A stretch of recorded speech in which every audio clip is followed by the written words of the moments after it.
नमस्कार दोस्तों, मैं डॉक्टर अंजना, आपकी पीडियाट्रिशियन। सब लोग चाइना में हो रहे निमोनिया के आउटब्रेक की बात कर रहे हैं, वॉकिंग निमोनिया, मिस्ट्री निमोनिया की बात कर रहे हैं। या एक्चुअली में है क्या, ये जानना हमारे लिए बहुत ज़रूरी है। सिंपल शब्दों में इसमें 4 पॉजिटिव एजेंट सबसे ज़्यादा बताए गए हैं, जैसे influenza virus, respiratory syncytial virus, adeno virus और माइकोप्लाज्मा निमोनिया। माइकोप्लाज्मा एक तरीके का बैक्टीरिया है, इसके बारे में हम बाद में बात करेंगे।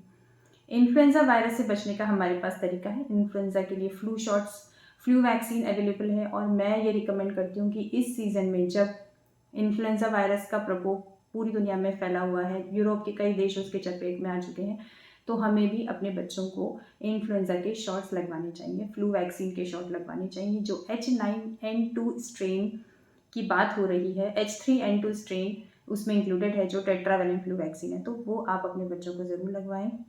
पहली बात। दूसरी बात, हैंड वॉशिंग, मास्क, ये सब की बातें सब कर रहे हैं। न्यूट्रिशन और एक्सरसाइज और स्लीप, जो मैं हमेशा बोलती हूँ, 3 सबसे ज़्यादा इंपॉर्टेंट चीज़ें हैं अपने बच्चों की इम्यूनिटी को बढ़ाने के लिए। उनको proper nutrition, proper diet, proper sleep, 8 से 10 घंटे की नींद और 1 से 2 घंटे की एक्सरसाइज, ये ही 3 बिल्डिंग ब्लॉक्स हैं किसी भी बच्चे के अंदर इम्यूनिटी बढ़ाने के। बाकी सारे आर्टिफिशियल मेथड्स बेकार हैं।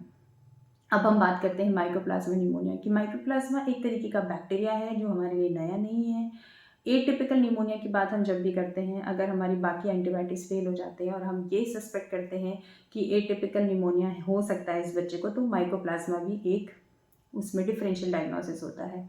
उसके लिए हमारे पास एंटीबायोटिक्स हैं, लेकिन चूंकि कोविड में एजिथ्रोमाइसिन का बहुत ज़्यादा वाइड यूज़ हुआ है, इसलिए। और एक बात और कि एशिया में 90% of mycoplasmas are resistant to azithromycin. तो एंटीबायोटिक रेजिस्टेंस निमोनिया, माइकोप्लाज्मा का जो निमोनिया है, वो एक तरीके का एंटीबायोटिक रेजिस्टेंस वाला निमोनिया है, जिसमें नॉर्मल एंटीबायोटिक्स काम नहीं करती हैं।